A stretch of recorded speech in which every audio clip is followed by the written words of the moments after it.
Ce chien creusait désespérément dans les décombres. Ses pattes saignaient déjà. Pourtant il ne s'arrêtait pas. Toutes les 5 minutes, le chien aboyait vers l'intérieur, essayant de réveiller son maître enseveli. Enfin la petite maîtresse ouvrit lentement les yeux, entendant les aboiements incessants du chien dehors. La conscience de Jenny revenait peu à peu. Elle tourna la tête vers son grand-père, voulant le réveiller. Voyant cette scène, le chien aboya encore plus fort. Mais grand-père ne se réveillait toujours pas. Soudain il quitta rapidement ses décombres, courant à toute vitesse, suivant les appels qu'il entendait. Il arriva près de 2 sauveteurs, agrippant fermement leurs vêtements. Les sauveteurs pensaient que Marie jouait avec eux, alors ils l'écartèrent. Mais Marie persistait. L'homme, voyant cette scène, réalisa que quelque chose n'allait pas. Il s'accroupit et demanda à Marie si son maître était coincé. Marie avait l'air grave. Elle fit demi-tour et repartit en courant. Les 2 hommes, voyant cela, la suivirent immédiatement. Marie les mena jusqu'à son maître, aboyant sans cesse vers eux, indiquant qu'il y avait quelqu'un sous les décombres. Les 2 hommes commencèrent aussitôt les secours. Ils découvrirent rapidement les 2 personnes à l'intérieur. Ils se mirent immédiatement au sauvetage, dégageant les décombres qui les écrasaient. Marie, voyant cela, poussa un aboiement de remerciement. L'hélicoptère reçut l'appel de détresse. Il vola immédiatement vers la position de Marie. À ce moment, les 2 personnes furent sauvées. L'hélicoptère de secours arriva rapidement. Les sauveteurs mirent d'abord grand-père dans l'hélicoptère. Quand vint le tour de Jenny, elle pleura et refusa de partir, voulant emmener Marie avec elle. Mais à cause des blessures graves de grand-père, les soldats ne purent que choisir de sauver les humains d'abord. Jenny éclata en sanglots en entendant cela. Cela signifiait abandonner Marie. Marie supplia aussi Jenny de l'emmener. Mais Jenny était impuissante. La silhouette de Marie devenait de plus en plus petite. Jenny fut sauvée avec succès. L'hélicoptère fit aussitôt demi-tour vers l'hôpital. Marie, voyant cette scène, courut désespérément derrière l'hélicoptère. Ses pattes étaient encore blessées. Mais Marie ne s'en souciait pas. Mais l'hélicoptère volait de plus en plus vite. Marie était épuisée. Elle s'arrêta, regardant l'hélicoptère s'éloigner. Marie était convaincue dans son cœur que sa maîtresse viendrait certainement la chercher. Alors elle ne choisit pas de quitter les décombres, continuant à vivre dans cet endroit, avec ses petits. Marie chercha par tous les moyens de la nourriture pour ses petits. Elle trouva un demi-paquet de croquettes. Mais en se retournant, un groupe de corbeaux noirs détestables les attaquait. Marie posa rapidement les croquettes,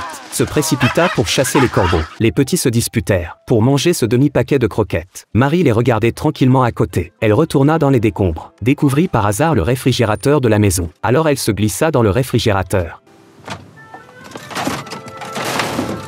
Il y avait une saucisse à l'intérieur. Elle n'en prit pas une bouchée, donnant tout au petit comme dîner. Bien que la vie soit difficile, Marie n'arrêtait pas de penser à sa maîtresse. Elle grattait sans cesse la terre avec ses pattes. À l'intérieur se trouvait la petite balle avec laquelle elle jouait souvent avec sa maîtresse. Elle prit la balle dans sa gueule, suivant le petit chemin qu'elles empruntaient souvent, traversant le pont arqué plein de souvenirs, arrivant dans une prairie. C'était aussi l'endroit où elle et sa maîtresse jouaient autrefois. Marie soulageait ainsi sa nostalgie pour sa maîtresse. Peut-être était-ce la bienveillance du ciel. Le village où vivait Marie était gravement sinistré. Il fit l'objet d'un reportage télévisé. Et sa petite silhouette fit aussi la une des journaux. Jenny, voyant ce contenu, comprit que Marie l'attendait toujours. Elle se dépêcha de trouver son frère. Voyant Jenny pleurer d'anxiété, son frère prit une décision audacieuse. Il allait sauver Marie seule. Mais Jenny voulait aussi l'accompagner. À ce moment, le père des 2 enfants découvrit leur disparition. Inquiet, il sortit immédiatement les chercher. Rapidement, le père ramena les 2 enfants dans la zone de sécurité. Le lendemain, une bonne nouvelle arriva soudain dans la zone de sécurité. Chaque famille pouvait envoyer une personne, prendre un avion spécial pour retourner voir sa région natale. Mais seulement pour 1 heure. Le père des 2 enfants était cadre du village. Il pouvait donc emmener un membre de famille supplémentaire. La famille de 3 descendit de l'avion, se précipita vers la maison détruite par le tremblement de terre, appelant Marie à grands cris. Mais peu importe leurs appels, ils n'obtinrent aucune réponse. La petite sœur était pleine d'inquiétude. Soudain, elle pensa à un endroit, courut immédiatement au loin. Elle arriva à leur ancienne base secrète. Mais elle chercha encore et encore, appela encore et encore, ne trouvant toujours pas Marie. Elle savait que Marie n'était peut-être plus là. Le père la prit dans ses bras, la consolant doucement. Soudain, un aboiement parvint à leurs oreilles. C'était un petit de Marie. La petite sœur, le voyant, se précipita vers lui. À ce moment,